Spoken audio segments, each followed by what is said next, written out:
How to see liked videos on YouTube. Hello everyone, I am Vishaka and welcome to our channel. I will take you through the step-by-step process on how to see liked videos on YouTube. Now let's get right into the tutorial. Firstly, go ahead and open the YouTube application on your device. Here, tap on your profile icon on the bottom right of your screen. Under playlist, you will see the liked videos tab. Tap on that and you will be able to view all your liked videos. From this interface itself, you can also tap on the settings button on the top right of your screen. You will see the option for manage all history. Tap on that and further tap on the interactions tab. Under video interactions, you will see the option for video likes and dislikes.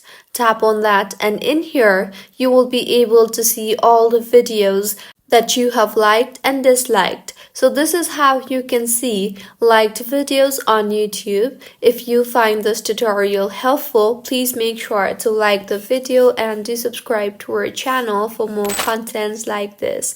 Thank you for staying with us until the end.